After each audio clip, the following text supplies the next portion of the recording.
All right, let's jump right into this explainer. Today, we're going to build a complete understanding of how our digital data is protected, literally from the ground up.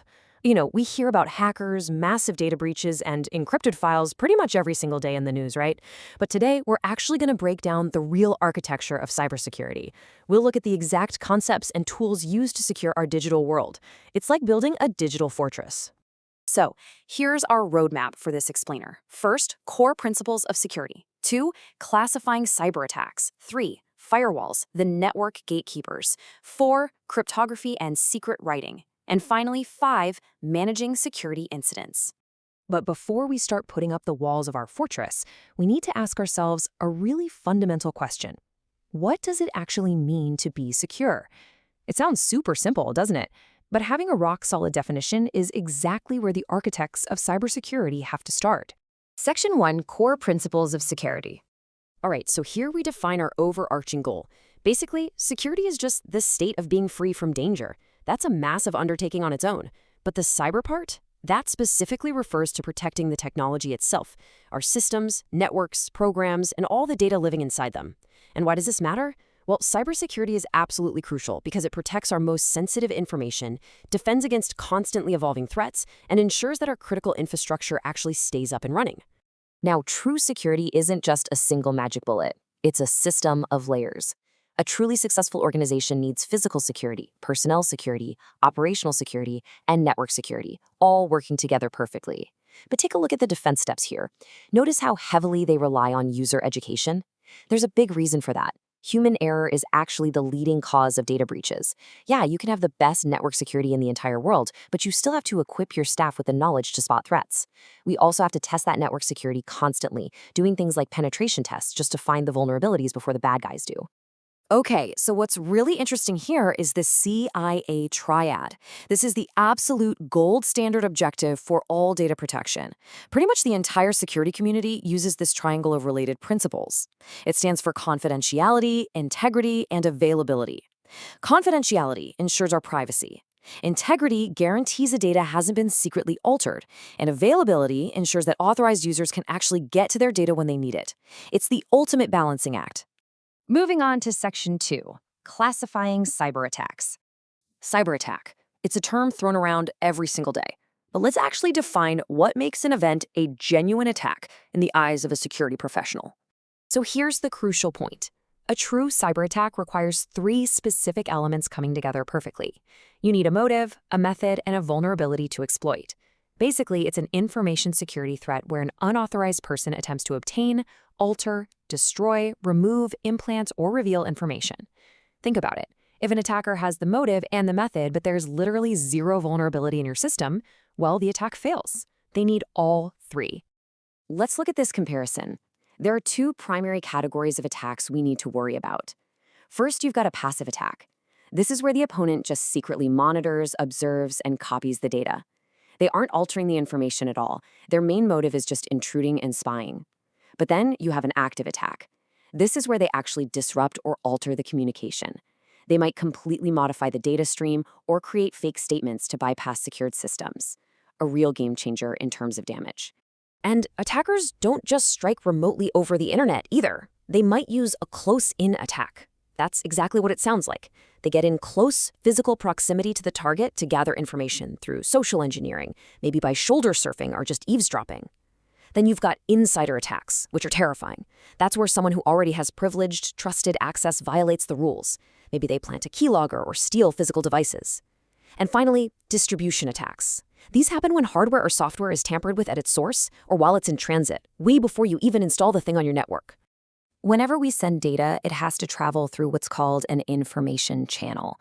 Because legitimate users need access from outside a close network, they have to use channels like wide area networks or the public internet. The problem? This channel is considered inherently insecure by its very nature. It provides prime territory for human opponents like cybercriminals or software opponents like viruses to swoop in and intercept the message. Section 3, firewalls, the network gatekeepers. Since the outside world is clearly full of threats, we need a way to filter who gets in and out.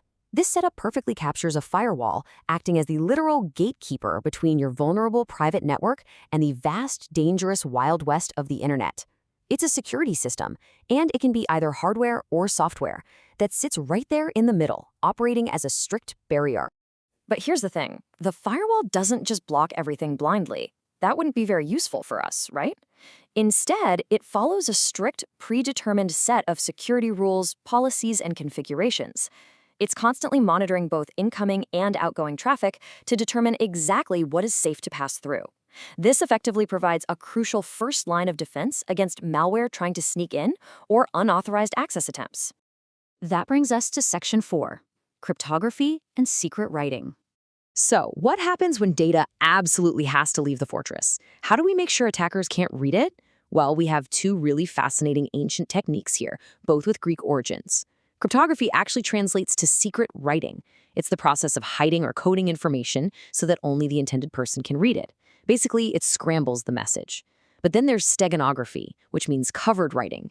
Instead of scrambling the text, steganography hides the secret message entirely inside something else. Imagine embedding text deep within the code of a totally normal-looking video or image. The opponent doesn't even know there's a secret message to look for. Now, when we do use cryptography, one of the major methods is Symmetric-Key cryptography. This is a technique where the exact same secret key is used for both the encryption process by the sender and the decryption process by the receiver. It's a shared secret. But that raises a big question. How do they share that key securely in the first place?